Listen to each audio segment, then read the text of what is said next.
Nuevamente en la columna de filosofía y política que estamos intentando interactuar entre cómo reflexionar, analizar lo vivencial, las categorías que emergen de lo vivido en estos 40 años de una generación, de una movilización. Y les decía aquí a Omar Paganini, que hoy es ministro de Industria, y a el homónimo o el doctor Gonzalo Tancredi, un físico de referencia, el cual compartimos también diálogos sobre física y filosofía, eh, y con Paganini compartimos en la Universidad Católica también, o sea que creo que se interactúa en distintos niveles. Les decía este segundo módulo relativo a qué categorías de análisis ustedes traerían, es decir, qué pondrían sobre la mesa para analizar lo sucedido, ya no solo lo vivenciado, lo sucedido, sino qué analizarían desde esa mirada que decían, bueno, no tenían tanta conciencia de lo que está pasando en otros ámbitos, pero que estaban presentes, que movilizaban políticamente, académicamente, culturalmente, ideológicamente.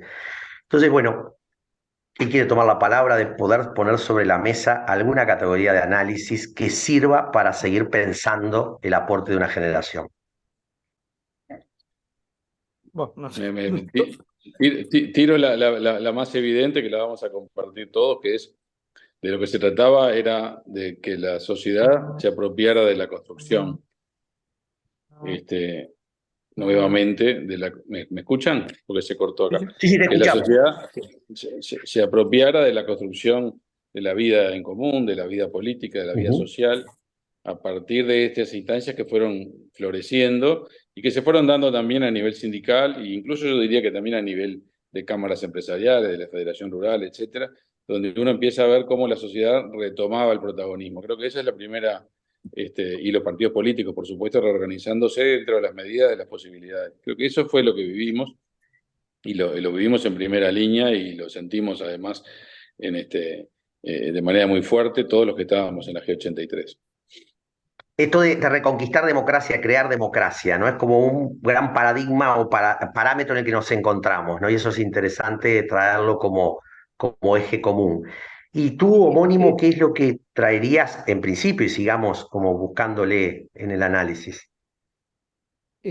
Complementando, digo, lo que decía Omar, creo que una de las cuestiones interesantes que sucedieron en ese momento de participación democrática fue la participación de las organizaciones sociales. O sea, nosotros como movimiento estudiantil estuvimos presentes no solo en las movilizaciones, no solo en todo ese proceso, digamos, de ir reconquistando la democracia, sino también en el proceso de salida, en el proceso de elaboración, de discusión, por ejemplo, programática que se dio a nivel de diferentes instancias, de conversaciones con los partidos políticos, con las otras organizaciones sociales, con el PIT, después PIT-CNT, con Foodbank y también con otra cantidad de organizaciones, con SERPAG, por ejemplo, en el cual, digamos, el movimiento estudiantil actuando en forma unida y en forma ampliamente representativa, digamos, porque recordemos que estaban presentes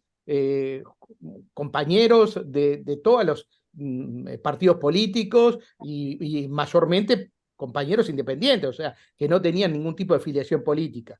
Estamos hablando que las convenciones de la CEPFEU con representaciones, o sea, no era que estuvieran participando directamente, participaban cerca de 1000 personas, y las asambleas de los gremios tenían representaciones de cientos de personas. O sea, cuando nosotros íbamos a una instancia que era la Comisión Asesora Central o luego el Federal, veníamos de asambleas en las cuales participaban nuestros compañeros también con participación multitudinaria. Entonces fue un momento de gran participación de la sociedad y en particular el movimiento estudiantil, y de que el movimiento estudiantil fuera oído, fuera representativo y además fuera ganando espacios. Recordemos que, por ejemplo, la intervención de la Universidad de la República, que se había dado desde el inicio de la dictadura, terminó antes que la dictadura. O sea, nosotros logramos como movimiento estudiantil. Y fuimos logrando también las conquistas de espacios. Por ejemplo, el Club de Ingeniería, que después derivó en el Centro Estudiante de Ingeniería, logramos conquistar un espacio cercano a la facultad, que es lo que se llama hoy el día el Faro, ¿tá? Que era un espacio que que no estaba siendo utilizado y que nosotros queríamos utilizarlo como centro de actividades. Bueno, eso lo fuimos logrando ya en las etapas anteriores. Y finalmente creo que el logro principal fue la participación activa del movimiento estudiantil en las instancias de, no digamos la negociación de salida política, pero sí de elaboración programática para el inicio de la democracia o el reinicio de la democracia en el año 1985. Bien, entonces digo como que hay cribajes que parecen ser estructurantes de la generación, independientemente de cómo derivó cada uno, pero parece que hay como un corte, ¿no? Lo hablábamos al comienzo de este ciclo con el chileno Rodríguez y Pablo Iturralde, digamos, ¿no? Y la intención ha sido justamente poder poner ese espacio común donde construir democracia, es decir, apropiarse de la polis más allá de lo que permitiera el sistema, caracterizó en gran medida la generación, pero había un contexto regional, había un contexto donde también se percibía, ¿no?, ese autoritarismo de los estados, que hoy reconocemos como terrorismo de Estado, y que reclamaba de la sociedad civil capacidad de organizarse, de participar, de ampliar espacios que reconquistaran institucionalidad, porque una de las cosas que queda claro que lo que se buscó es reconstruir institucionalidad como parámetro común y a la vez que la democracia pudiera ser gestión de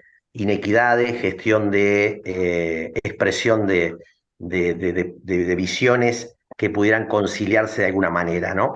Y que pudieran encontrar procesos de ejecución, de transformación social. Entonces, ¿qué otras categorías, ¿no?, ustedes traerían también al pensamiento de lo sucedido en aquel momento, que tendía a ser más utópico desde unas perspectivas, en otro tendía a ser más con un enemigo claro para esa generación?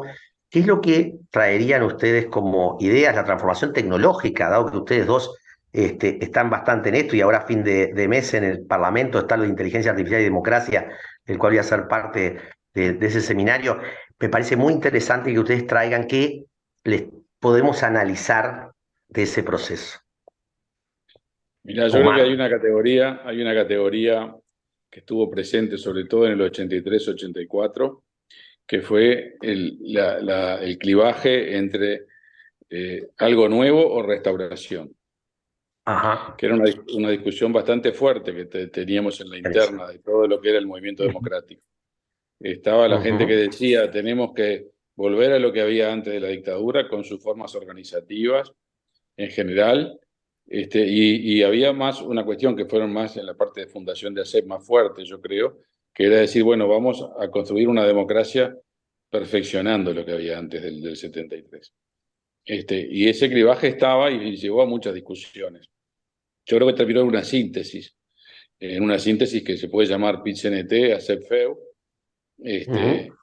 pero que generó algunos temas donde creo que no estuvimos suficientemente críticos sobre los problemas pre-73, de los cuales además nos faltaba mucha información, ¿no? Pero, pero que de alguna manera, por ejemplo, se puede visualizar en la vuelta a poner en los cargos de los decanos, por ejemplo, por decir algún tipo de Ujú. cosa simbólica, que marcó que para una parte grande de la población uruguaya, y también en la dirigencia política se puede ver lo mismo, era volver a lo que había antes. Y en cambio, para una parte grande del movimiento estudiantil de aquella época era construir algo nuevo. Esa discusión estuvo y yo creo que la síntesis existió y fue sana, pero digo, creo que estaba ese clivaje. Lo apuntaría como uno de los clivajes importantes de la época. Sí, sí, sí, ha emergido los otros diálogos y es un tema a profundizar, ¿no? O sea, esta tensión entre restauración e innovación, que es parte de varios otros ejes. Para cerrar, homónimo, en este módulo de análisis, ¿qué podrías, qué otra cosa podrías traer? Yo creo que otra de las cosas que ocurrió en aquella época es que, bueno, acompañando ese proceso de formación como ciudadanos políticos, ¿tá?, en el término amplio de la política, fuimos también formándonos como profesionales en diferentes ámbitos, ¿tá? Yo fui dejando la ingeniería, que era donde había ingresado, porque me fui orientando por mi vocación, que era la astronomía, más que la física, la astronomía. Yo me Sí. considero como astrónomo. Cierto, cierto. Y bueno, en el caso de Omar, siguió adelante con ingeniería. Creo que hasta compartimos cuarto año. Cuando yo tuve que empezar a soldar circuitos, dije, ahí esto no es lo mío, cuando empecé con electrónica. Y después traíamos otra persona de referencia que también formaba parte de nuestro grupo de estudio, que era Ernesto Mordecki, que él también hizo una opción fuera de la ingeniería por la matemática. O sea, fue un proceso en el cual, llegado la reconquista de la democracia en el 85 y los primeros años, digamos, de reconstrucción democrática, cada uno fue empezando a desarrollar su actividad profesional. Y hoy en día, digo, nos encuentra a todos nosotros en otra situación. ¿tá? Y creo que es muy rescatable eso de pensar que, bueno, esa gente que tuvo una participación activa, muy activa en el movimiento estudiantil, en la salida democrática, luego fue orientándose en sus profesiones y en cierta forma, en algunos casos, bueno, creo que destacándose, digamos, por algo, muchos de los ministros de las gestiones anteriores, de esta gestión, tuvieron esa participación en el movimiento estudiantil. Fue un momento de formación ciudadana, de formación digamos, hasta de herramientas de cómo comportarse. Yo lo he comentado muchas veces y hasta en entrevistas de prensa, que esa formación que me dio aquel movimiento estudiantil la he utilizado en ámbitos muy diferentes, como por ejemplo una discusión en una asamblea profesional como es la Unión Económica Internacional. Entonces, eso fue un momento de formación ciudadana, técnica, profesional, y que nos encuentra hoy en día, bueno, cumpliendo diferentes roles. Creo que es algo que, pensando en el futuro, es algo que podemos conversar. Es una base muy importante. Estimado astrónomo, no sé por qué te dije físico, pero bueno, puede ser por algunos diálogos que hemos tenido. Pues yo les agradezco muchísimo este segundo módulo.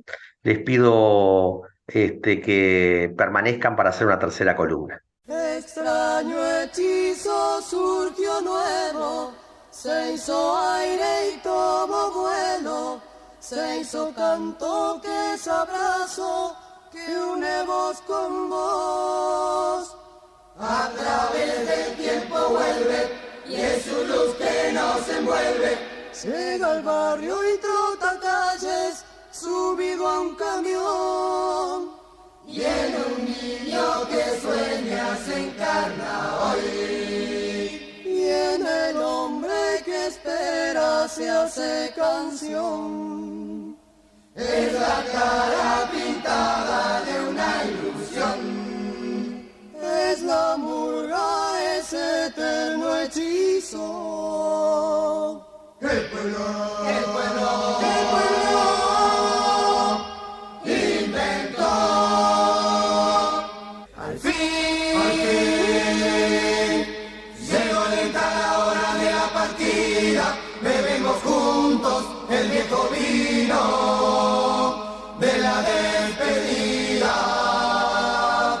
Se cierra el telón. Saber